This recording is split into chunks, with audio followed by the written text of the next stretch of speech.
There are moments in life when silence becomes too loud, when the stillness of a room feels like it presses on your soul, and when the absence of someone's voice feels heavier than 1,000 conversations. Loneliness. It's not just being alone. It's the aching void that whispers to you that you are unseen, unheard, and perhaps forgotten. But I want you to know, loneliness is not a life sentence.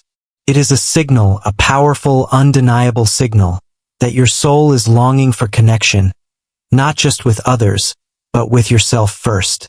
Today, I'm going to show you how to transform that aching loneliness into a profound journey of self-discovery, emotional healing, and authentic connection with others. And if you've ever looked in the mirror and thought, why do I feel so disconnected when I have so much love to give? This conversation is for you. Loneliness is not simply the absence of people. It is the absence of resonance, of the feeling that someone truly sees into your soul and reflects it back to you. We live amidst people, yet a profound chasm can separate our internal world from the external noise. The root of loneliness is not in the emptiness of the room, but in the emptiness of the emotional space between us and the people we encounter. One of the great tragedies of human relationships is that we perform roles, we wear masks, and we follow rituals, but rarely do we allow our raw, unpolished selves to emerge. How can anyone connect with us when we present a version of ourselves that is edited, curated, and sterilized to meet social expectations? That gap between who we are and who we pretend to be, that is the breeding ground for loneliness. We may offer hospitality, care, even love, but if all these come from a place of obligation rather than authenticity, the connection never penetrates to the soul. Therefore, loneliness invites us to confront an uncomfortable question. Have I built my relationships on truth or on roles? Have I surrounded myself with people who see my essence, or only the duties I perform? Until we address these questions, no number of people, no number of conversations can fill that haunting void. And yet, the most painful loneliness is the one we experience within ourselves. There are parts of our being that we have banished, exiled into the dark corners of our psyche because they are inconvenient, shameful, or too overwhelming. But these very parts ache for our attention. They manifest through moods, through restlessness, through an indescribable emptiness. When you sit quietly, when you are unguarded, these parts whisper to you. The memories you've ignored, the emotions you've dismissed, the dreams you've abandoned. They are not your enemies. They are your forgotten companions. Overcoming loneliness requires a brave return to these inner exiles, to sit with them not as a judge but as a compassionate listener. This is not a task of days, but of a lifetime, to turn inward with the courage to witness your entire self, not just the presentable fragments. In befriending the unseen within, we begin to dissolve the loneliness that no crowd can cure. There is an extraordinary power in reframing the narratives we live by, and perhaps one of the most transformative reframes is understanding that solitude is not a verdict passed by the world upon us, but a gift we have yet to unwrap. Most of us approach solitude with suspicion, as if being alone is a sign of rejection or personal inadequacy. Yet, if we pause long enough within the embrace of solitude, we begin to notice something profound, that in this space no one is performing for us, and we are not performing for anyone. There is an honesty in solitude that companionship often conceals. It is here that we can finally hear the cadence of our own thoughts, feel the subtle waves of our emotions without the interference of societal expectations. When you begin to immerse yourself in the richness of your own company, the question shifts from, who will fill this space with me? To, how can I fill this space with myself in a way that nourishes my being? That shift is liberation. To walk alone in a garden, to sit in a room accompanied only by your breath and heartbeat, is to rediscover your own presence. The absence of others becomes an invitation to meet yourself anew. Yet for many, Loneliness is not born of solitude but of wounds that have not yet healed.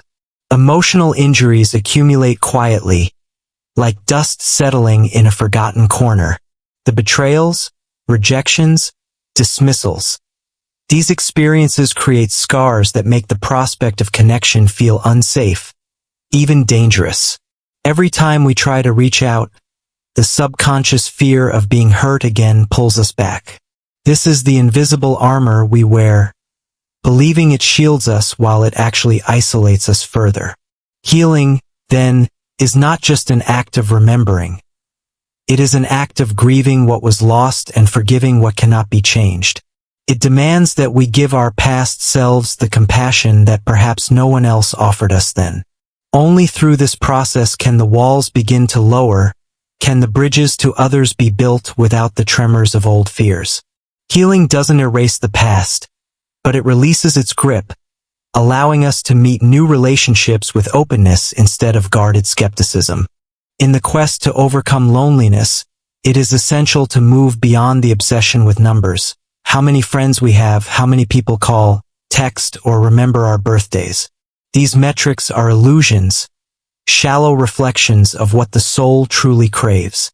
The yearning is not for a crowd, but for presence.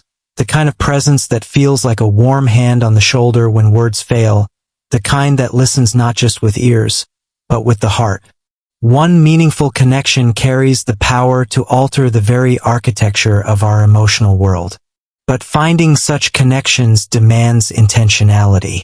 We must stop searching for people who merely occupy space in our lives and start seeking those who can occupy space within our hearts. This requires vulnerability, a word often misunderstood as weakness. Yet, vulnerability is the strength to show up without guarantees, to expose the tender parts of our being with the faith that someone might hold them gently. It is through this raw openness that we attract souls who are capable of depth, sincerity, and reciprocity.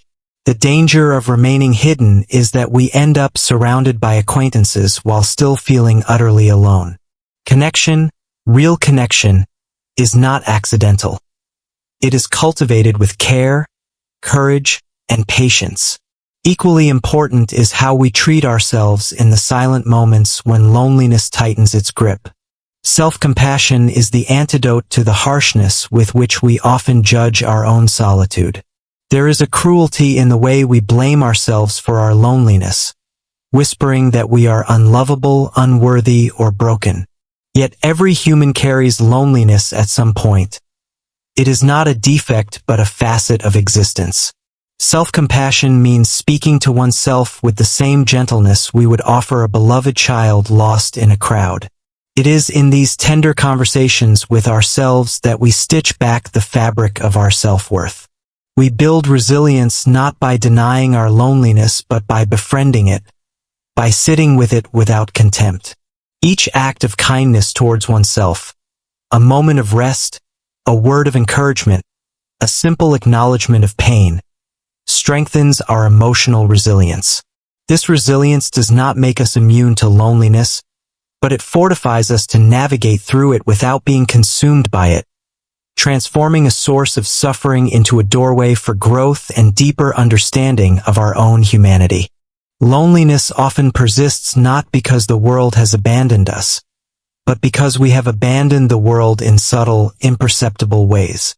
The routines we follow, the walls we've built, the patterns that have crystallized around our days, all of these serve as quiet prisons. When we remain entrenched in the familiar, the soul stagnates. Connection cannot find its way to us if the doors remain closed, even unintentionally. The antidote lies in courageous engagement with the unfamiliar. Every time we step beyond the boundaries of habit, when we join a community effort, learn a new skill, or simply enter a room full of strangers with an open heart, we create the conditions for connection to arise. But it is not the activity itself that heals loneliness. It is the posture of curiosity, the willingness to rediscover life not as a sequence of obligations, but as a canvas for new relationships and experiences. When we contribute to something larger than ourselves, We encounter people not as transactions, but as companions on a shared journey. In this mutual purpose, loneliness begins to dissolve, because purpose binds people in ways that words alone cannot. And yet, loneliness carries within it a profound invitation to grow, to evolve, to awaken parts of ourselves that have long slept. It is easy to curse loneliness as an affliction, but what if it is actually a messenger? A teacher wrapped in discomfort, urging us to address the parts of our life we've neglected. When we ask, "What is this loneliness trying to teach me?" we begin a sacred dialogue with the self. Perhaps it is telling us to love ourselves with greater honesty, or to confront the fears that have kept us isolated, or to awaken passions we have long silenced. Loneliness, then, is not merely to be endured, but to be studied, understood, and transformed.